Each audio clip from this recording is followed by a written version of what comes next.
दंडवत हो.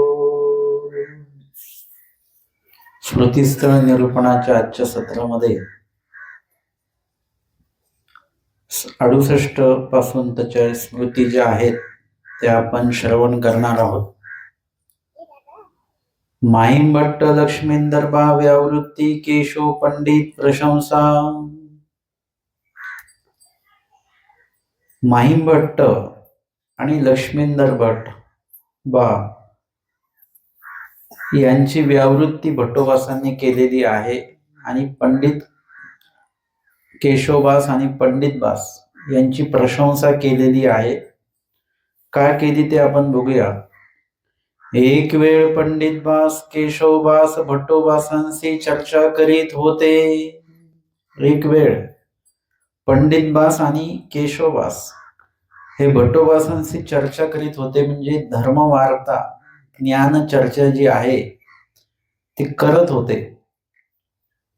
म्हणजे जेही निरूपण ऐकलेलं आहे त्या निरूपणाच्या संदर्भामध्ये जेही काही आपण श्रवण केलेलं आहे ते श्रवण केलेल्या निरूपणाविषयी चर्चा करणे आपल्यामध्ये. आणि आज आपण काय ऐकलं किंवा काल कुठल्या विषयावर आचार्य भट्टोबासांनी निरूपण केलेलं आहे आणि काय विषय कशा प्रकारे तो प्रतिपादित केला गेलेला आहे आणि त्यातनं नवीन काय प्राप्त झालं, अशी सर्वांगीण चर्चा जी आहे एखाद्या विषयावरची ती होत असते. आणि ती चर्चा झाल्यानंतर लगेचच त्या चर्चेच्या म्हणजे निरूपणाच्या विषयीचं चिंतन, आणि चिंतन जे झालं त्या चिंतनातनं जे प्रश्न निर्माण होतात, आपलं चिंतन झालं हे कधी लक्षात घ्यायचं की चिंतनातनं एक तर प्रश्न सुटले पाहिजेत तर ते चिंतन झालं असं समजायचं, किंवा चिंतनातनं प्रश्न निर्माण झाले पाहिजेत तर समजायचं की आपलं चिंतन आपण यथायोग्य प्रकारे केलेलं आहे.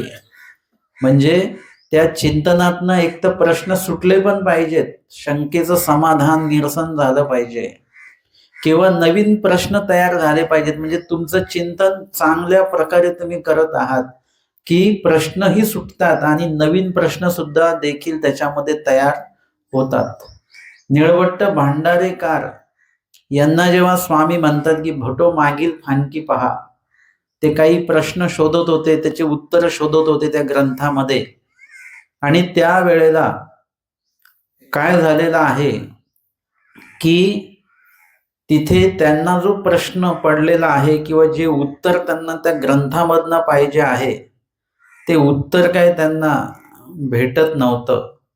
आणि त्याच्यामुळे काय झालं की त्या ठिकाणी स्वामी जेव्हा उपस्थित झाले तेव्हा स्वामी त्यांना म्हणतात की भटो मागील फांकी पहा, म्हणजे मागच्या पानावर बघा.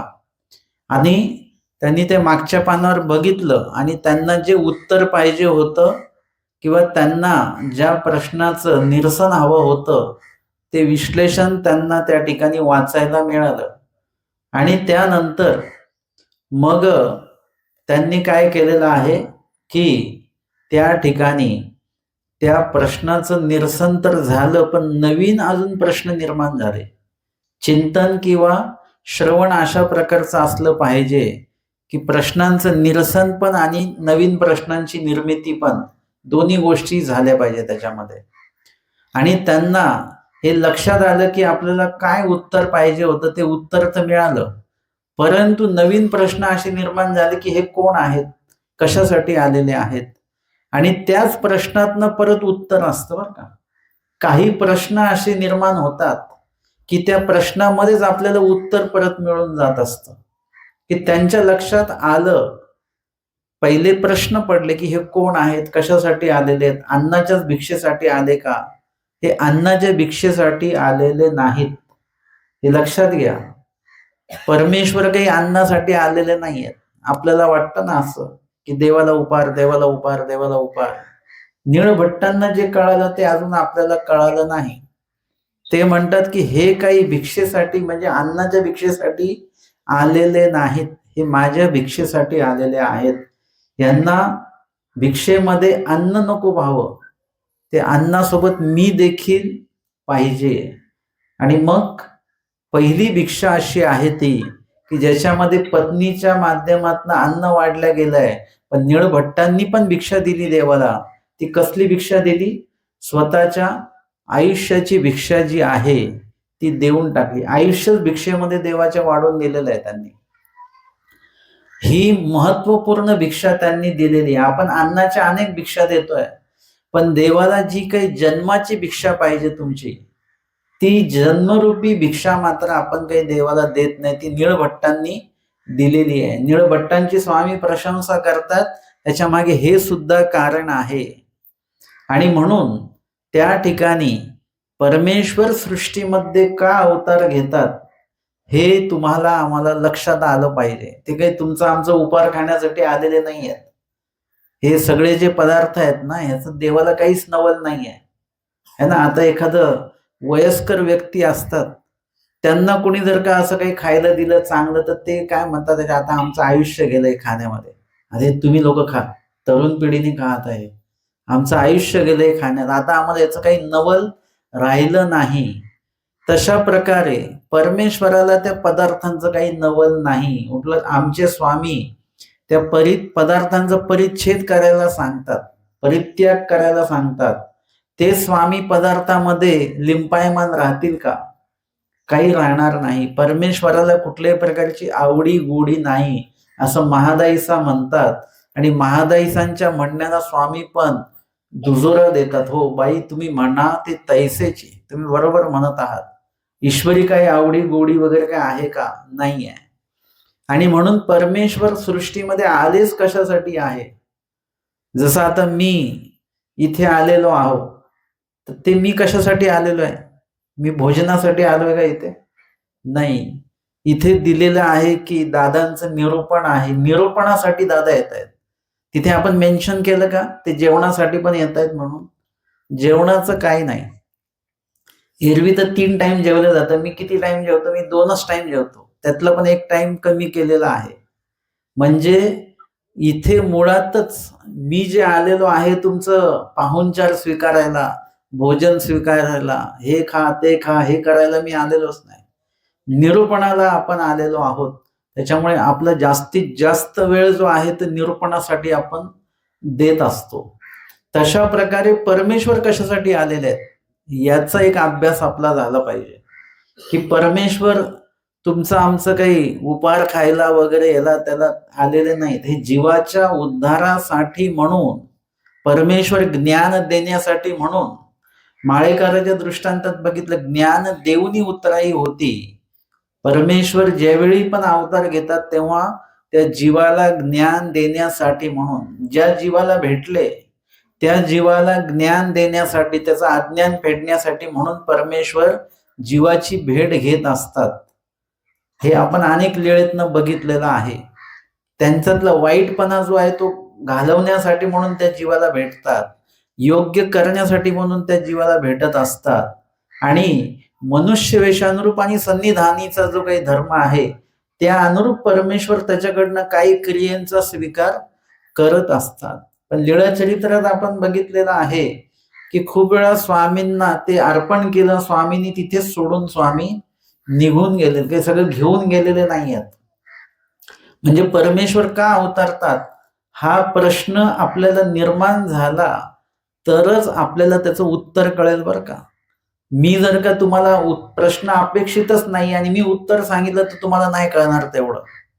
परंतु तुम्हाला स्वतःला प्रश्न निर्माण झाला की देवाने अवतारच का घेतलेला आहे, हा प्रश्न जेव्हा निर्माण होईल आणि मग त्याचं उत्तर मिळेल, तेव्हा ते उत्तर तुम्हाला बरोबर लक्षात येईल की परमेश्वर हे जीवाच्या उद्धारासाठी, आपल्या जीवाच्या भल्यासाठी म्हणून अवतार त्यांनी घेतलेला आहे. अशा प्रकारे प्रश्न निर्माण होणं खूप गरजेचं आहे. ज्यांना जास्त प्रश्न निर्माण होतात त्यांना जास्त जे काही प्रश्नाचं उत्तर आहे ते चांगल्या प्रकारे कळत असतं. आणि ज्यांना प्रश्नच निर्माण होत नाही, त्यांचा प्रश्नच नसल्यामुळे त्याचं उत्तरही ते ऐकत नसतात बरं का. बघा, आता कोणीतरी काहीतरी विचारलं ते आपण ऐकतो का? म्हणजे त्याच्या संदर्भातलं उत्तर आपण एवढं काही महत्व नाही देत, पण आपल्या प्रश्नाला काय उत्तर आलेलं आहे ते मात्र आपण आवर्जून बघत असतो, वाचत असतो, ऐकत असतो. परंतु सगळे प्रश्न जे आहेत, प्रश्नांच्या भूमिकेत आपण असलो पाहिजे आणि उत्तर ऐकण्याच्या पण भूमिकेत आपण असलो पाहिजे. आणि म्हणून तुम्ही जेही शास्त्र चिंतन करता, जेही निरूपण तुम्ही ऐकता किंवा जेही दिवसभरामध्ये तुम्ही ऐकता लोकांचं, त्यावर तुमचं चिंतन झालं पाहिजे की आपण किती आवश्यक ऐकलंय का की अनावश्यक ऐकलेलं आहे, हे ऐकलं पाहिजे होतं का किंवा हे ऐकलं नव्हतं पाहिजे का, हे सगळं यावर आपण बोललो पाहिजे होतो का, हे उगाच बोललो का आपण की अजून चांगलं ह्याच्यामध्ये बोलता आलं असतं. असं सर्वार्थाने आपण आपल्या आयुष्याचं चिंतन करता आलं पाहिजे आपल्याला. जसं आता आम्ही निरूपण करतो तर याचं पण चिंतन असतं की याच्यावर काय बोलायचं आहे. कधी कधी असं पण असतं की हे आपण नसतं सांगितलं तरी चाललं असतं. कधी असं वाटतं की अरे हे तर विचार देखील आपण केलेला नव्हता, पण निरूपणामध्ये मात्र हा मुद्दा आला. म्हणजे ह्याच्यामधनं सुद्धा चिंतन आमचंच आम्हाला करावं लागतं.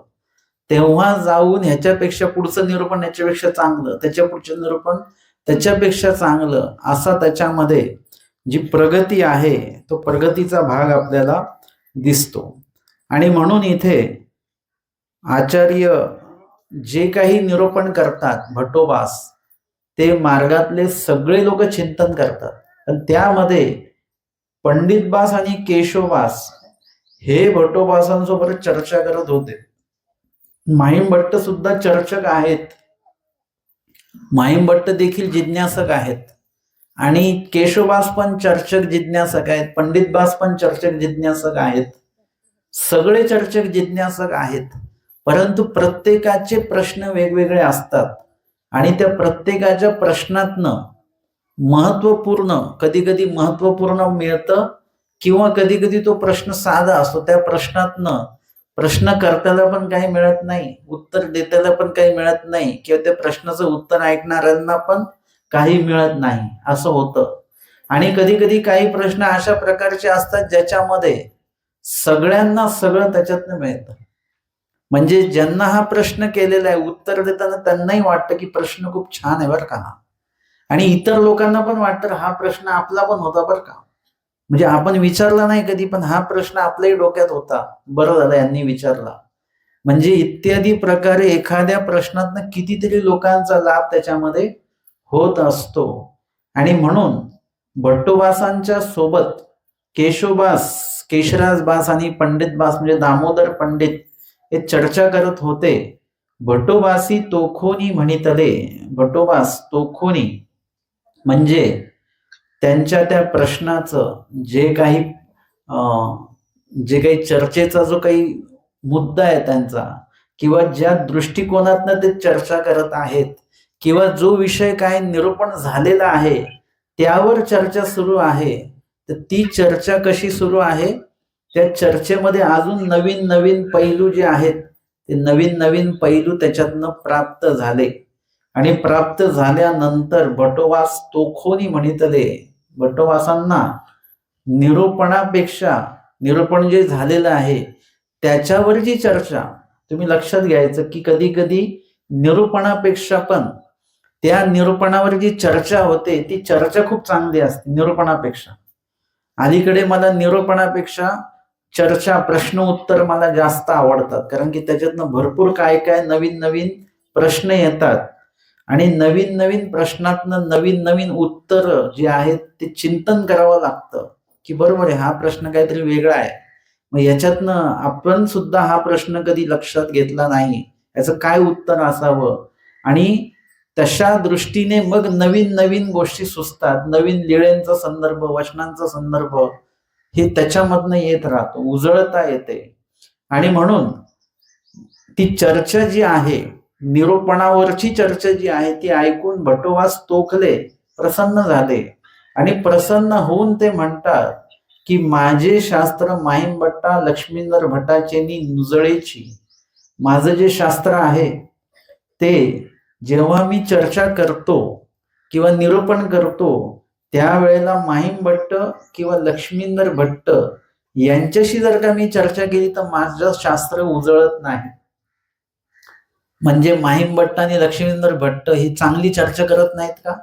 नाही, ते चांगली चर्चा करतात, परंतु ते इतके उत्तम प्रतीचे आहेत. बघा, त्यांचं या ठिकाणी व्यावृत्ती केलेली आहे, पण व्यावृत्ती मागचं कारण त्यांचं उत्तमत्व आहे, त्यांचं न्यूनत्व त्याचं कारण नाही आहे. उलट ते इतके उत्तम आहेत म्हणून बट्टोबास तसं म्हणतात की माहीम भट्ट आणि लक्ष्मींदर भट्ट यांना जास्त सांगावं नाही लागत. त्यांना थोडंसं सांगितलं की लगेच कळून जातं. म्हणजे त्यांच्यासोबत बोलताना जास्त चर्चा होतच नाही, कारण की जास्त चर्चा करायची गरजच नाही पडत. एखादं जर का न्यून बुद्धिमत्तेचा व्यक्ती आहे तर त्याच्याशी खूप चर्चा करावी लागते, काथ्याकूट करावं लागतं सगळं काय, हे उदाहरण दे, ते उदाहरण दे, ते उदाहरण दे, असं करावं लागतं. परंतु भट्टोबास आणि माहीम भट्ट आणि लक्ष्मींदर भट्ट असे आहेत, त्यामध्ये पण माहीम भट्ट असे आहेत की त्यांना नुसतं त म्हटलं की तपेलं कळूनच जातं, त्यांना पूर्ण शब्द म्हणायची गरजच नसते. म्हणजे माहीम भट्टांच्या संदर्भातल्या लीळा मी नेहमी सांगत असतो की माहीम भट्ट आणि स्वामींच्या भेटी मध्ये जी काही चर्चा झाली ना, ती चर्चा कधी कधी आपल्या डोक्यावरून निघून जाते, अशी चर्चा आहे ती. म्हणजे चर्चा झाली, गहन आहे, उत्तम चर्चा झाली आहे, पण ती इतक्या संक्षेप शब्दांमध्ये झालेली आहे, कारण की माहीम भट्टांना जास्त विश्लेषणाची गरजच पडत नाही, इतकी विद्वत्ता माहीम भट्टांकडे आहे. या उत्तमत्वामुळे त्यांच्याशी चर्चेचं न्यूनता भट्टोबासांनी सांगितली की त्यांच्याशी चर्चा करताना शास्त्र उजळत नाही. म्हणजे भट्टोबासांना जास्त डोकं लावावं लागत नाही, जास्त चिंतन करावं लागत नाही. त्यांच्या प्रश्नाचं नुसतं थोडं जरी उत्तर दिलं की हा लक्षात आलं. जसं की जेवढं जेवढं जाणता, म्हणजे नुसतं एवढं जरी म्हटलं तरी समोरच्याचा अभ्यास झाला असेल तर त्याला ते वचन लक्षात येतं, पण त्याच्या बाजूला बसलेला ज्याचा अभ्यास नाही झाला त्याला समज कळतच नाही की पुढचं वचन काय आहे. जवजव जाणता एवढंच म्हटलं, तव तव नेनता हे वचन म्हणायची गरज नसते जर का अभ्यासू व्यक्तीसोबत चर्चा करताना, की जेवढं जेवढं तुम्ही जाणार तेवढं तेवढं, जे स्वामींनी सांगितलंय तसं. म्हणजे एवढं संक्षिप्त बोललं की झालं. परंतु जो अभ्यास न झालेला किंवा कमी झालेला आहे तर तो मात्र त्याला पूर्ण वचन, त्याचा वचनाचा अर्थ, त्याचा संदर्भ सगळं सांगावं लागतं. आणि म्हणून लक्ष्मींदर भट्ट आणि माहीम भट्ट जे आहेत ते जेव्हा चर्चा करतात त्यावेळेला त्यांच्याशी चर्चा करताना संक्षिप्त शब्दामध्येच ती चर्चा होते. वचन जास्त काही सांगावे बोलावे लागत नाही, जास्त काही विश्लेषण करावे लागत नाही, थोडक्यामध्ये त्यांना लक्षात येऊन जातं. आमच्या स्वामींनी माहीम भट्टांना पूर्वी प्रकरण सांगितलं, ते अवघे बुजून गेले, लक्षात आलं. परंतु दुसरं कोणी असेल तर त्यांना नुसतंच पूर्वी प्रकरण निरूपण करून नाही चालणार, त्यांना अन्य व्यावृत्ती सांगावं लागेल, युग धर्म सांगावं लागेल, विद्यामार्ग सांगावा लागेल, संहार संसरण सांगावं लागेल. हे सगळे प्रकरण पूर्वी प्रकरणात आहेत बरं का. पूर्वी प्रकरणामध्ये पूर्वीला बीज असं म्हटलं जातं आणि त्या पूर्वी प्रकरणात 12ही प्रकरणात त्याच्यामध्ये येतात. म्हणजे त्याच्यामध्ये अन्य व्यावृत्ती, युग धर्म, विद्यामार्ग, संहार संसरण, अस्थिपदी, आचार, सगळेच प्रकरण त्याच्यामध्ये 12ही प्रकरण त्याच्यामध्ये येऊन जातात. आणि म्हणून पूर्वी प्रकरण समजलं म्हणजे अवघे समजल्यासारखंच आहे एक प्रकारे. फक्त त्याचं काही काही विश्लेषण आहे, ते विश्लेषण त्याच्यामध्ये वाढवा होणार आहे, त्याचं विश्लेषण करावं लागेल. परंतु पूर्वी प्रकरण समजलं म्हणजे त्याच्यात अवघेची आदे, निर्वैव निराकार काय किंवा कवणे काय, करणे काय, मुंजीजेना म्हणजे काय, सावयव म्हणजे काय, साकार म्हणजे काय, निराकार म्हणजे काय, हे सगळं त्याच्यामध्ये येतं. आणि अवतरतात म्हणजे काय आणि ते दास्य मोचक म्हणजे काय, हे एकदा लक्षात आलं की म्हणजे आमच्या ब्रह्मविद्या शास्त्रामधलं एक एक प्रकरण असं आहे की ते जर का समजलं की बाकीचा अभ्यासाची गरज नाही, असं एक एक प्रकरण सक्षम आहे. किंवा एका प्रकरणामध्ये बाकीच्या प्रकरणाची समाविष्टता आहे की त्या प्रकरणात सगळंच येऊन जातं. है ना. आपल्या घरात असा आता एखादा पदार्थ असतो की ते म्हणतात हा एक जरी लाडू तुम्ही खाल्ला तर तुम्हाला नाश्ता करायची गरज नाही, किंवा दुपारी तुम्हाला भूक देखील लागणार नाही, एवढं सगळं त्याच्यामध्ये ड्रायफ्रूट वगैरे हे ते सगळं टाकलेलं आहे. आणि खरोखर तो एवढा मोठा लाडू एकदा खाल्ला की भूकच लागत नाही, म्हणजे तो पूरक झाला भोजनासाठी पण. तशा पद्धतीने एक एक प्रकरण स्वामींनी असे निरूपण केलेले आहे, एक एक विषय स्वामींनी असे निरूपण केलेले आहेत की त्याच्यामध्ये सगळंच आलं. अस्थिपरी प्रकरण जे आहे नुसतं 6 वचनाचं आहे, पण त्याच्यात अवघं आचार आणि आचार माळिका प्रकरण त्याच्यामध्ये येऊन गेलं. परंतु अस्थिपरीचं विश्लेषण माहीम भट्टांना कळेल, भट्टोबासांना कळेल, आपल्याला काय कळणार. म्हणून आपल्यासाठी आचार प्रकरण त्याचं विश्लेषण, आचार माळिका त्याचं विश्लेषण त्याच्यामध्ये आलेलं आहे. 9 प्रकरण याच्यामध्ये सगळंच आलं, परंतु त्याचं विश्लेषण परत विचार, त्याचं विश्लेषण परत विचार माळिका.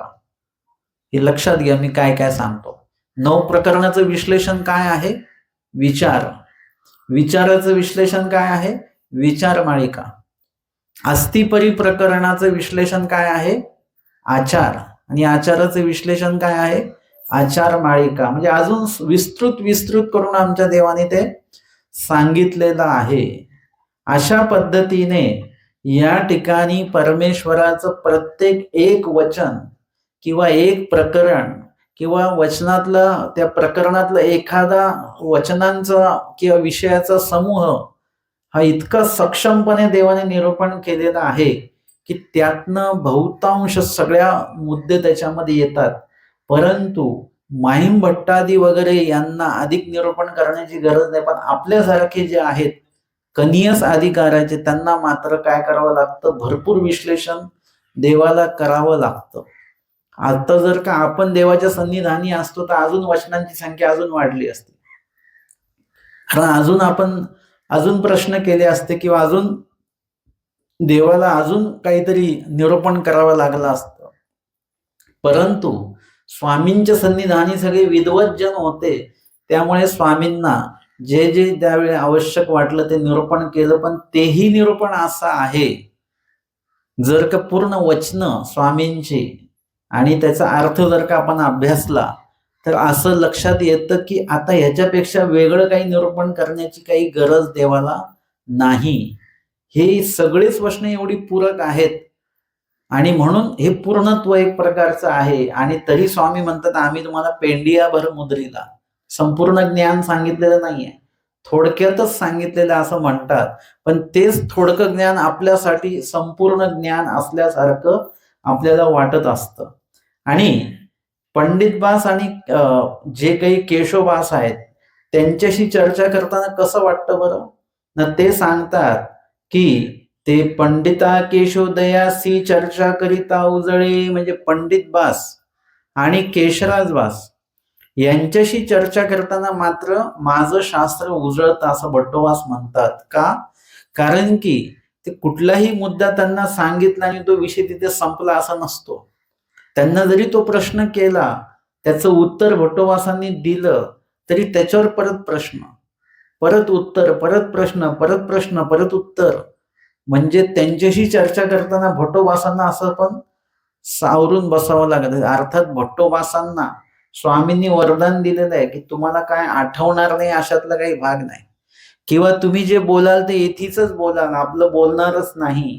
परमेश्वराचं वरदानच आहे त्यांना, त्याच्यामुळे त्यांना आठवणं विसरणं हा काही प्रकार नाही. परंतु त्यांच्याशी चर्चा करताना भट्टोबास सुद्धा असे तयारीत बसत असतील की आता चांगल्या प्रकारे चर्चा होणार आहे, प्रश्न उत्तर होणार आहेत आणि समोर बसलेले व्यक्ती जिज्ञासक आहेत, तर त्यांना योग्यच उत्तर आपल्याकडनं दिल्या गेली पाहिजेत, योग्य प्रमाण देता आली पाहिजेत, वचन त्यावेळी सांगता आलं पाहिजे, लीळेचं प्रमाण देता आलं पाहिजे. आणि अशा प्रकारे ती चर्चा कशी होती? साधक बाधक चर्चा होते. पूर्ण त्या चर्चेमध्ये जे ऐकणारी लोक असतील ती देखील त्यावेळेला उत्तम प्रकारे सर्व श्रवण करत असतील आणि त्यांचाही लाभ त्याच्यामध्ये होत असेल. दोघच जण चर्चा करतील, विद्वान जे आहेत, चर्चक जे आहेत ते दोघच चर्चा करतील, पण त्याचा लाभ सर्वांना होणार, कारण की सर्वजण ते ऐकतायत. बाकीचे चर्चेत सहभाग घेत नाही, बोलून सहभाग नाही घेत, पण ऐकून सहभाग त्याच्यामध्ये घेतात. आणि म्हणून त्या ठिकाणी जेव्हा पंडितबास आणि केशवबास भट्टोबासांशी चर्चा करतात, तेव्हा कदाचित ते दोघच चर्चा करत असतील भट्टोबासांसोबत, आणि तिसरे भट्टोबास आहेत बोलणारे, त्यांना उत्तर देणारे, त्यांच्या शंकेचं निरसन करणारे. परंतु त्याचा लाभ मात्र सगळ्यांना तर होतोच आहे, पण खुद्द भट्टोबासांना लाभ होतोय. म्हणजे आपले प्रश्न कसे असले पाहिजेत, जो उत्तर देणार आहे त्याला पण लाभ झाला पाहिजे. बघा इथे भट्टोबास आहेत, सन्निधानी श्रीमुखे बोध झालेले आहेत, परंतु त्या ठिकाणी नुसतंच भट्टोबासांना जे काही प्रश्न केले जातात त्याचा लाभ फक्त ऐकणाऱ्यांना होत नाहीये, तर खुद्द भट्टोबास म्हणतात की माझं देखील शास्त्र उजळतं. म्हणजे त्यांना देखील ते जे प्रश्न ऐकून त्यांचे शास्त्र जे आहे ते शास्त्राचं चिंतन चांगल्या प्रकारे भट्टोबासांचं पण होतं. आणि हे खरं आहे बरं का. आपल्या संपर्कामध्ये कोण लोक आहेत आणि ते अभ्यासू आहेत की नाही आहेत? अभ्यासू नसलेले लोक काय बोलणार आपल्यासोबत, आणि आम्ही काय बोलणार त्यांच्यासोबत? मग असेच विषय चालू राहतात. परंतु आम्हाला भेटल्यानंतर जर का कोणी प्रश्न करत असतील, लीळा विचारत असतील, तर काय होतं, आमचा तो वेळ वाया जात नाही, त्याच्यामध्ये आमची चर्चाच होते, ज्ञान निरूपण होतं. आणि त्या अनुषंगाने आमचं जे काही ज्ञानाची उजळता होते, म्हणजे विसरायला जर का होत असेल तर त्या चर्चेमुळे परत आठवायला होतं, म्हणजे परत ते शास्त्राच्या त्या प्रवाहामध्ये आम्ही येतो, आणि म्हणून शास्त्र उजळत राहतं.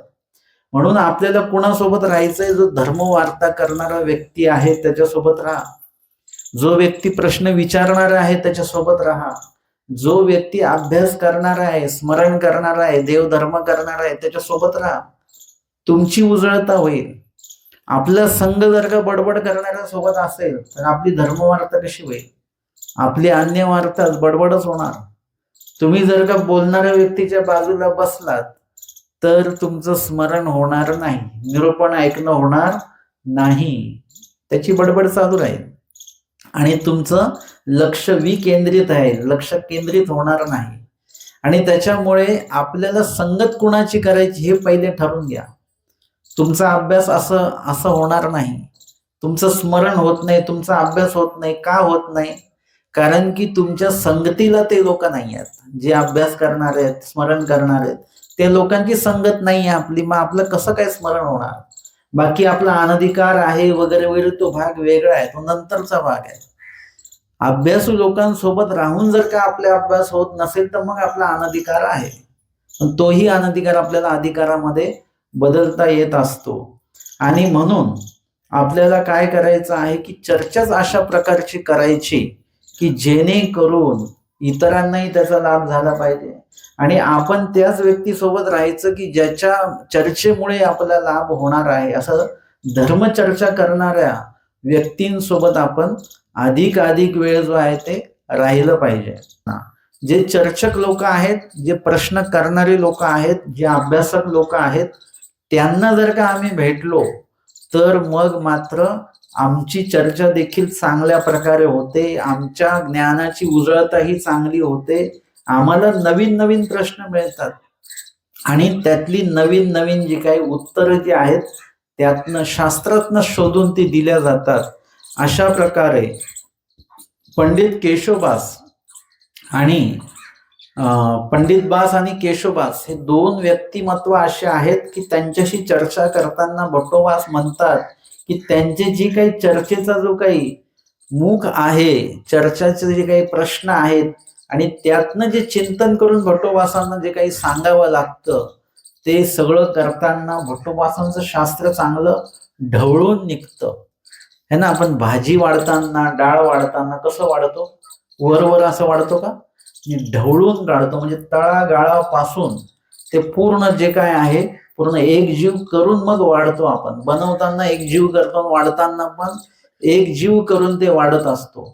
तसं चर्चेमध्ये पूर्ण तळागाळातनं ढवळून निघालं पाहिजे. अशा प्रकारचे प्रश्न जर का आले तर चर्चक व्यक्तीला देखील खूप छान वाटतं. अशा प्रकारे आचार्य भट्टोबास दोघांविषयी तोष व्यक्त करतात, प्रसन्नता व्यक्त करतात. याचा अर्थ माहिमभट्ट लक्ष्मींद्र भट्ट अभ्यासू नाहीत अशातला भाग नाही.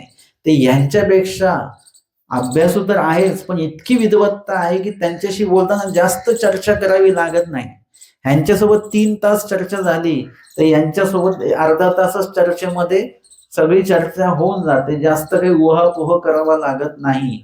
आणि म्हणून 4 जणही उत्तमच आहेत. लक्ष्मींदर भट्ट किंवा माहिमभट्ट भट्ट किंवा पंडितबास किंवा केशवबास हे 4ही उत्तम अधिकाराचेच पुरुष आहेत. पुढची स्मृती येते 69 क्रमांकाची. माहिमभट्ट इंद्रभट्ट फुटा प्रदायिनी मार्ग हेतू प्रकाश पूर्वक फुटा मागणे. इंद्रभट जे आहेत त्यांना स्वामींनी फुटा प्रसाददान दिलेला आहे. स्वामींनी जेव्हा इंद्रभटांना बोलवणं पाठवलं, त्यांना बोलून घेऊन या, आणि स्वामींनी जे वस्त्र आहे प्रसाद वस्त्र, त्या प्रसाद वस्त्राला परत आपलं साष्टांग श्री मूर्तीचा संबंध दिलेला आहे. आणि प्रसन्नतेने इंद्रभटांना ते दिलेलं आहे. भक्तजनांनी विचारलं, ही इंद्राला देतात का, तुम्ही त्यांना देणार आहात का? स्वामी हो म्हणाले. प्रसन्नतेने ते दिलेलं आहे म्हणून त्याला प्रसाद असं म्हटल्या जातं. प्रसादाची व्याख्या काय आहे? प्रसन्न होऊन दिल्या जाणारी जी गोष्ट आहे त्याला प्रसाद असं म्हटलं जातं. आणि त्यावेळेला स्वामींनी जो फुटा प्रसाददान दिलेला आहे तोही प्रसन्नतेने दिलेला आहे. तर तो भट्टोबासांनी माहिमभट्टांनी आधी मागितलेला आहे आणि नंतर भट्टोबासांनी तो फुटा त्यांच्याकडनं मागितलेला आहे. एक वेळ माहिमभट्ट हेतू धरुनी इंद्रभटा भेटावया सुरेगावला गेले. इंद्रभट हे सुरेगावला राहत होते आणि एकदा माहिमभट्ट हेतू धरुनी म्हणजे जाणीवपूर्वक या विशिष्ट हेतूनेच गेलेले आहेत. म्हणजे तो फुटा मागण्याच्या हेतूनेच त्या ठिकाणी गेलेले आहेत. कुणाच्या घरी गेले? इंद्रभटाच्या. कुठल्या गावाला गेले? सुरेगावला गेलेले आहेत. आणि इंद्रभटाची आणि त्यांची भेटी झाली. तेही आतीत केले, त्यांनी स्वागत केलं. माहिमभट्टांचं स्वागत केलं. ते अंगी करिले. माहिमभट्टांनी ते स्वागत स्वीकारलं. जे काही यथोचित स्वागत त्यांनी केलेलं आहे आणि ते स्वीकारलं. मग इंद्रभटा ते म्हणितले आणि इंद्रभटांना ते म्हणतात, इंद्रभटो तुम्हा गोसावी प्रसन्न होऊन फुटा दिलेला असे. देवाने तुम्हाला प्रसन्न होऊन वस्त्र दिलेलं आहे, फुटा दिलेला आहे. फुटा म्हणजे उपर्ण. आणि ते जे काही फुटा तुम्हाला दिलेला आहे तो कसा दिलेला आहे? प्रसन्न होऊन तुम्हाला दिलेला आहे. तो तुम्ही प्रसन्न होऊन गुरुकुळासी द्यावा. तो तुम्ही काय करावा? प्रसन्न होऊन गुरुकुळाला द्या. म्हणजे आता स्वामींनी काय केलेलं आहे? ज्यावेळी हा फुटा दिलेला आहे त्यावेळी काही भट्टोबासांकडे ती धुरा सोपवलेली नाही आहे किंवा स्वामींनी बीजे केलेलं नाही. स्वामी आहेत, जे स्वामींच्याच आधिपत्याखाली सगळं मार्गकुळ आहे. आणि जेव्हा स्वामी बीजे करणार आहेत, जाणार आहेत, त्यावेळी भट्टोबासांकडे ते सगळं सोपवून स्वामी गेलेले आहेत. आणि तदनंतर भट्टोबासांच्या इथे 500 ते 700 गुरुकुळ झालेला आहे, निंबा येथे आश्रम झालेला आहे. आता तो जो काही फुटा इंद्रभटांना दिलेला आहे, आता माहिमभट्टांना असं वाटतं की तो फुटा परत परमार्गामध्ये आला पाहिजे. आणि तो तुम्ही काय करा? प्रसन्न होऊन गुरुकुळामध्ये द्या. तुम्ही पण कसा द्या? जबरदस्तीने नाही, प्रसन्न व्हा आणि स्वतःच्या स्वखुशीने स्वमताने मनाने तुम्ही तो गुरुकुळामध्ये तो फुटा आणून द्या. इंद्रभट म्हणतात, हा मज गोसावी प्रसन्न होणी दिलेला असे. आता त्यांना असं वाटतं हा तर फुटा देवानी मला दिलेला आहे, तर मग तो मी तुम्हाला का देऊ? ते म्हणतात की हा प्रसन्न होणी मला दिलेला फुटा आहे, मी काही देणार नाही. देवानी मला दिला, मी तुम्हाला कसं काय देऊ? माहिमभट्टी म्हणत आहे ना द्यावाने तुम्ही दिला पाहिजे, कारण तो तुम्ही तुमच्या घरी ठेवून काय करणार? तो तुम्ही परमार्गामध्ये जर का दिला तर तो अनेकांच्या वंदन क्रियेमध्ये तो उपयोगी पडेल. तो घरीच राहिला तर काय होईल? अनेक वासनिकांच्या घरी काय आहे की कदाचित जुनी देवपूजा आहे, ती जी जुनी देवपूजा त्यांच्याकडे आहे, काही हरकत नाही, ते वंदन करतात. पण त्यांची जर का पुढची पिढी जर का देवधर्म करणारी नसेल तर है ना, खूप घरी ते म्हणतात आमच्या घरी मुलं करत नाही काही. मग तुमच्याकडे जर का प्रसाद असेल, काष्ट प्रसाद, धातू वस्त्र प्रसाद किंवा विशिष्ट चांगली देवपूजा असेल, तर तुम्ही जाण्याआधी है ना, तुम्ही या देह सोडण्याआधी काय करा, ती देवपूजा चांगल्या मार्गामध्ये ती देऊन द्या, मार्गातच द्या. कारण की मार्गामध्ये अनेक लोक येतात आणि ते वंदन करत असतात, ते वंदन करण्यामध्ये उपयोगी जातं. ते एखाद्याच्या घरी राहिलं तर ते घरीच राहून जातं. आता त्यांच्या पिढीने जर का ते नाही केलं तर काय होईल की ते देवपूजा तशीच राहून जाते. अशा अनेक ठिकाणी अशी ग्रस्तांकडे देवपूजा आहे, ते स्वतः वंदन करत नाही, ते कोणाला देतही नाहीत. एका घरी तर त्यांनी ते माळ्यावर बांधून ठेवली असं मी ऐकलं. बांधून देवपूजा माळ्यावर ठेवून दिलेली आहे. त्यांना म्हटलं हो द्या हे, म्हणजे अनेक लोक गेले तर ते म्हणाले नाही आमच्या वडिलांची देवपूजा आम्ही देणार नाही. अरे मग ते वंदन तरी करा, तर ते वंदनही करत नाहीत, त्याचं महत्वही त्यांना नाही आहे. अशी अनेक वेळेला चांगली चांगली देवपूजा गृहस्थांच्या घरी आहे, असण्याला हरकत नाही. परंतु त्यांच्याकडे जर का पुढची पिढी करणारी नसेल तर त्यांनी ती देवपूजा मार्गातच दिली पाहिजे. चांगले जुने विशेष असतात, प्रसाद तुल्य विशेष असतात, ते तसेच राहून जातात. आणि एखादा विशेष आपल्याकडे ठेवावा आणि तेही सांगावं मुलांना की तुम्ही जर का पुढे करणार नसेल तर हा विशेष एक जो ठेवलेला आहे तो देखील मार्गात देऊन द्या. त्यांना सांगून टाका स्पष्ट. एका ठिकाणी तर मी असं ऐकलं की त्यांच्या घरामध्ये ती आई एकटीच करणारी होती आणि ती सरल्यानंतर मुलाने काय केलं, तो मुलगा अन्य सगळे, त्यांनी ती देवपूजा त्या आईसोबत दफन करून टाकली. तर म्हटले आमच्या आईची देवपूजा ती सोबतच आहे ना. मेलेल्या माणसाचा चष्मा पण त्याला लावून देतात. आता मेल्यानंतर ते चष्म्याचे काही उपयोग आहे का? काही नाही, त्यांचा चष्मा आहे तो. मग त्यांची चप्पल असेल हे ते काय काय गोष्टी त्याच्यासोबत दफन केल्या जातात. तर मग हा विशेष आमच्या आईसोबत असायचा, मग तो विशेष पण दफन करा. त्यांना अनेकांनी सांगितलं अहो ते विशेष देऊन द्या, तो दफन नका करू. तो म्हणजे नाही नाही, आमच्या आईचा आत्मा शांत राहील वगैरे वगैरे असं काय काय तो बोलला. म्हणजे काय झालं, अशा प्रकारे देवपूजेची विल्हेवाट लागता कामा नये. ती उपयोगातच गेली पाहिजे, विशेष असेल देवपूजा असेल. म्हणून आपल्याकडे हे लक्षात घ्या सगळ्यांनीच की तुमच्याकडे जर का कोणी पुढे कोणी करणार नसेल तर तुमच्या इथली देवपूजा जी आहे एक विशेष तुमच्याजवळ ठेवा, बाकीची सगळी देवपूजा मार्गात देऊन द्या, तर ती उपयोगी लागेल. नाही तर त्याचा दोष तुम्हाला पण आहे आणि न करणारे जे लोक आहेत ते बांधून ठेवतील तर त्यांनाही त्याचा दोष आहे. आणि म्हणून जे काही देवपूजा किंवा प्रसाद वगैरे जे आहेत ते मार्गातच असले पाहिजे, जेणेकरून मार्गामध्ये अनेक लोक त्या ठिकाणी वंदन करण्यासाठी येतात. अनेकांच्या वंदनार्थी ती देवपूजा प्रसाद हे उपयोगी जात असतं. आणि म्हणून माहीम असं म्हणतात की तो जो काही फुटा आहे तो तुम्ही आम्हाला द्या. उद्या इंद्रभटांकडे कोणी काही करणार नसेल तर तो फुटा काय होईल, त्यांच्या घरातले लोक काही दिवस ठेवतील आणि वस्त्र खराब होऊन जाईल ते, किंवा तो जे वस्त्र आहे ते वस्त्र जतन करावं लागेल. जरी इंद्रभटांकडे करणारे लोक असतील पण ते वस्त्र जे आहे ते काही वेळाने काही काळाने ते खराब होतं है ना. तर ते खराब होता कामा नये, ते जे आहे ते विरळ होता कामा नये, ते कुसता कामा नये. यासाठी त्या वस्त्र प्रसादाचं व्यवस्थित जतन करावं लागणार आहे. ते कसं जतन करावं हे माहीम भट्टोबासांना माहिती आहे. आणि म्हणून ते वस्त्र घेण्यासाठी ते आलेले आहेत. तेही म्हणत दे आम्ही नेदूची, ते म्हणे मी देणारच नाही, ते पण अडून राहिले. आणि मग माहीम भट्टोबासांपाशी आले. माहीम भट्ट हे सगळं वार्तालाप झाल्यानंतर भट्टोबासांकडे आले, क्षेम वार्ता सांगितली. म्हणजे कुठे गेलेलो, का गेलेलो, काय वार्तालाप झाला, ते काय बोलले, मी काय बोललो, असं सगळं क्षेम वार्ता सांगितल्यानंतर अवघे ऐकूनी भटोबासी म्हणितले. हे सर्व ऐकल्यानंतर भटोबास म्हणतात की फुटा काही त्याच्या बाचा, फुटा काय त्याच्या वडिलांना दिला का देवाने? हा फुटा कोणाचा आहे? आमच्या बापाचा आहे, म्हणजे परमेश्वराचा आहे, स्वामींचा आहे. तो काही त्याच्या मालकी हक्काचा आला का? म्हणजे तुमच्याकडे जे काही दैवपैकीची जी संपत्ती असते, तुमच्याकडे दोन संपत्ती असतात प्रापंचिक लोकांकडे.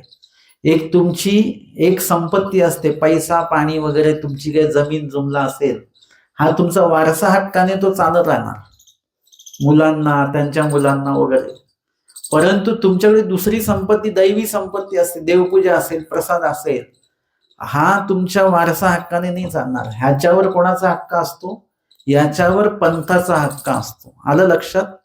तुमची जी संपत्ती आहे त्याच्यावर तुमच्या परिवाराचाच हक्क असणार, त्याच्यावर दैवराटीच्या लोकांचा हक्क नसणार. आणि दैवराटीची जी काही संपत्ती आहे त्याच्यावर पंथाचा हक्क असतो. जसं आता आमच्याकडे मारड्यांमध्ये जे काही देवपूजा आहेत, त्या देवपूजा कुणाच्या आहेत? त्या वैयक्तिक कुणाच्याही मालकीच्या नाहीत. आपण म्हटलो की त्या महंतांकडे ती देवपूजा आहे, तर ती महंतांच्या मालकीची नाही देवपूजा, ती महंतांकडे सांभाळी आहे ती देवपूजा, ती पूर्ण संपत्ती.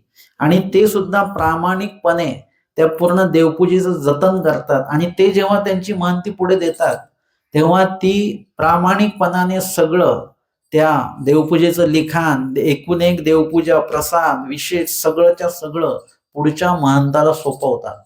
अशा प्रकारे ती देवपूजा प्रत्येक महंतीच्या सांभाळी ती देवपूजा आलेली आहे. आणि ती संपत्ती कुणाची आहे? पंथाची संपत्ती आहे. जेवढी काही देवपूजा पंथात आहे ती पंथाची संपत्ती आहे. आणि म्हणून त्या ठिकाणी पंथाच्या उपयोगी ते लागलं पाहिजे. त्या दृष्टीने आपल्याला हे जे काही देवपूजेचं नियोजन आहे ते नियोजन आपल्याला यथायोग्य प्रकारे करता आलं पाहिजे. आणि म्हणून भटोबास म्हणतात, फुटा काही त्या बापाचा, त्याच्या काही वडिलांचा ते फुटा आहे का तो? हा फुटा आमच्या स्वामींनी दिलेला आहे. तो गोसावी असे का गुरुकुळाच्या हेतू दिलेला असे, देवाने ते देण्याचा परमेश्वराचा हेतू आहे. आता पूर्वी प्रकरण हे माहीम भट्टांना देवाने सांगितलं, माहीम भट्टांनी म्हणावा का की हे फक्त मला सांगितलं, मी कोणाला सांगणार नाही? नाही, माहीम भट्टांना फक्त निमित्त केलेलं आहे, परंतु ते सर्व पंथाला माहिती झालं पाहिजे की देवाने काय सांगितलेलं आहे. असं ती परी माहीम भट्टांनी भटोबासांना सांगितली, मग त्यांनी म्हणावं का की फक्त आम्हाला सांगितले, आम्ही कोणालाच देणार नाही? न, ती ज्ञान संपत्ती अवघ्या पंथाची आहे, विशेष संपत्ती अवघ्या पंथाची आहे, प्रसाद संपत्ती अवघ्या पंथाची आहे, स्थान संपत्ती अवघी पंथाची आहे. पूर्ण जे काही शास्त्र ग्रंथ वगैरे आहे हे अवघ्या पंथाची संपत्ती आहे. आणि म्हणून ती समस्त पंथापर्यंत ती उपयोगी गेली पाहिजे. आणि म्हणून ते म्हणतात की हे आशिका गुरुकुळाच्या हेतू देवाने तू दिलेला आहे की गुरुकुळाला ते वंदन करता यावं. आणि त्या काळामध्ये संग्रह केला गेलेला नाहीये स्वामींच्या काळामध्ये, म्हणून तो इंद्रभटांना देवाने दिलेला आहे की इंद्रभटाच्या घरी हा फुटा सुरक्षित राहणार आहे आणि नंतरच्या काळामध्ये तो परमार्गामध्ये येणार आहे. माहीम भट्टासारखे पात्र मागे आणि नेदीचे. आणि कोण गेलेलं आहे मागायला? माहीम भट्ट गेलेले आहेत. आणि माहीम भट्टांना त्यांनी तो फुटा दिला नाही, म्हणजे ही काय गोष्ट झाली? माहीम भट्टांचा त्यांनी अपमान केला. मग भटोबासची आले आणि मग भटोबा स्वतः आले. बळेची असी का मागून घेतला, जबरदस्ती घेतला आता त्यांच्याकडनं. कारण की इंद्रभट हे त्या दृष्टीने अज्ञान आहेत, त्यांना ही गोष्ट लक्षात येऊन नाही राहिलेली आहे की पुढे काय होणार आहे ते. पुढच्या परिणामाचा विचार भटोबासांना माहिती आहे. आणि तो आसिका मागून घेतला, भटोबासी अर्ध फाडून वेगळा केला, त्याचे 2 भाग केले, अर्धे फाडले, ते 2 भाग केले. तो इंद्रभटासी दिदला आणि अर्ध तोही इंद्रभटाच्या हाती दिदला. दोन्ही भाग इंद्रभटांकडे देऊन दिले. आणि मग आणि म्हणितले इंद्रिय आता अर्ध तू प्रसन्न होणी आम्हा मार्गासी दे, यातला निम्मा तू आम्हाला परमार्गामध्ये प्रसन्न होऊन दे, असं त्यांनी सांगितलं. आणि येथून इंद्रभटासी सुख झाले. इंद्रभटांना बरं वाटलं की अर्धा भाग माझ्यासाठी यांनी ठेवलेला आहे, त्यांना बरं वाटलं. मग इंद्रभटी साष्टांग दंडवत घालून, साष्टांग दंडवत भटोबासांना त्यांनी घातले. काही माफी त्यांनी मागितलेली असेल, प्रायश्चित्त केलं असेल, आणि दुःखपूर्वक नंतर हे प्रायश्चित्त करून प्रसन्नतेने त्यांनी भटोबासांना तो फुटा दिलेला आहे. मग भटोबासी समस्तासी विभागुनी दिधला. आणि मग भटोबासांनी काय केलं? आता भटोबासांना सुद्धा वैयक्तिक तो काही फुटा नको आहे, तो परमार्गासाठीच पाहिजेत. म्हणून भटोबासांनी त्या अर्ध फुट्याचे वस्त्राचे विभाग केले छोटे छोटे आणि तो प्रत्येक जबाबदार व्यक्तीला दिलं. सरसकट सगळ्यांना नाही वाटलं. जे जबाबदार आहेत त्याचं जतन करू शकतात त्यांच्याकडे तो फुट्याचा एक एक जो भाग आहे विभाग आहे तो छोटा छोटा विभाग त्यांना दिलेला आहे. मग भटोबास निंबे आले आणि भटोबास जेव्हा निंब्याला आश्रम झालेला आहे निंब्याला आल्यानंतर मग इंद्रभटा मागा तोही अर्ध मार्गा तो आला आणि इंद्रभटाच्या नंतर तो जो अर्ध फुटा होता तो देखील त्यांच्या घरच्यांनी वगैरे काय केला तो मार्गात आणून दिलेला आहे निंब्याला आलाय म्हणजे संपूर्ण फुटा जो आहे तो आपल्या परमार्गामध्ये आला. एक म्हणती कवीश्वरी आणला आणि एक म्हणतात की कवीश्वरबास नंतर गेले आणि मग त्यांनी त्यांच्या घरून तो फुटा जो अर्धा विभाग होता तो त्या ठिकाणाहून ते घेऊन आलेले आहेत. अशा प्रकारे आपल्याला परमार्गाची जी संपत्ती आहे किंवा ईश्वराची जी काही संपत्ती आहे ईश्वराच्या निरूपणातनं आलेली ज्ञान संपत्ती किंवा स्पर्शातनं आलेली विशेष प्रसाद स्नान संपत्ती असेल या संपत्तीचं आपल्याला जतन करायचंय. बाकीची संपत्तीचं काय आहे ना आपल्या पंथामध्ये द्रव्य अनेक वेळा आलं ते खर्च होऊन गेलेलं आहे. द्रव्य काय आहे द्रव्य हा दोषरूपी पदार्थ आहे त्याच्या आवश्यकतेनुसारच ते जतन केलं गेलेलं आहे आतापर्यंत परमार्गामध्ये. परंतु ईश्वर संपत्तीचं जे जतन आहे ते परमार्गामध्ये प्रत्येकाने केलेलं आहे प्रत्येक अधिकरणाने ते केलेलं आहे आणि म्हणून आपला पंथ आजपर्यंत इथपर्यंत आलेला आहे. द्रव्य संपत्ती जर का आपण त्याला महत्व दिलं असतं तर महानुभाव पंथ इथपर्यंत आला नसता. महानुभावांनी कधी द्रव्य संपत्तीला महत्व दिलेलं नाही. परमेश्वर बरोबर जे आवश्यक आहेत अपेक्षित आहेत तेवढ्या गोष्टी तेवढ्या पुरतं बरोबर उपस्थित करून देत असतात. परंतु त्या सर्व बाबींमध्ये ईश्वर संपत्ती जी काय आहे ज्ञानाचं जतन आहे ते लिपीमध्ये त्याचं लिखाण करून त्याचं जतन केलेलं आहे. ते जर का मराठीचं लिखाण ठेवलं असतं तर काय झालं असं लिपी जर का तयार नसती केली तर कदाचित शास्त्रामध्ये मिश्रता आली असती. प्रत्येकाने आपापल्या पद्धतीने शास्त्र काहीतरी लिहून ठेवलं असतं. म्हणून मूळ जे शास्त्र आहे ते लिपीबद्ध केलं गेलं. निरूपण जे आहे काही त्याचं विश्लेषण असेल त्याचे पक्ष असतील वचन असतील लीळा असतील ते लिपीबद्ध केल्या गेल्यामुळे त्याच्यामध्ये दुसऱ्या कोणी त्याच्यामध्ये मिश्रता करू शकलं नाही आणि म्हणून त्या लिपीद्वारे शास्त्राचं जतन केलं गेलं. शास्त्र ही देखील संपत्ती आहे ईश्वर ही संपत्ती आहे आणि ईश्वराने जे जे काही आपल्याला प्रदान केलेलं आहे ही ईश्वर संपत्ती आहे. ती सगळीच्या सगळी आपल्याला काय करता आली पाहिजे जतन करून ठेवता आली पाहिजे. आणि ती कुठे जतन करून ठेवायची आहे शास्त्र जे आहे ते हृदयामध्ये जतन करून ठेवावं. शास्त्र कपाटामध्ये ठेवू नये. आता अनेक लोक शास्त्र विकत आणतात. शास्त्र आणतात म्हणजे काय आणतात पुस्तकं घेऊन येतात आणि ती कपाटामध्ये ठेवून देतात. बस कपाटामध्येच राहतात ती पुस्तकं. त्यातलं जे शास्त्र आहे ते कपाटात नाही राहिलं पाहिजे. पुस्तकं जरी कपाटात राहिली तर शास्त्र मात्र आपलं जे हृदयामध्ये आलं पाहिजे. त्यातलं जे ज्ञान आहे ते ज्ञान हृदयामध्ये आलं पाहिजे ते आचरणामध्ये आलं पाहिजे. हे देखील ज्ञानाच्या संपत्तीचं जतन आहे. नुसतंच ज्ञान आपण ठेवलं आणि त्याचं आचरणच नाही केलं त्याचं जर का चर्चा धर्मवार्ता नाही केली तर ते सुद्धा शास्त्र तसं काही उपयोगाचं नाही. त्याची चर्चा झाली पाहिजे अनेकांपर्यंत तो अर्थ पोहोचवता आला पाहिजे आपल्याला ज्ञान लोकांपर्यंत देता आलं पाहिजे. अशा प्रकारे आपल्याला ते शास्त्र ज्ञान त्याचं जतन करता आलं पाहिजे. आणि अशा प्रकारे आजच्या सत्रामध्ये आपण या ठिकाणी 68, 69 अशा 2 स्मृत्या ज्या आहेत त्या 2 स्मृत्यांचं श्रवण आणि चिंतन केलेलं आहे. दंडवत हो.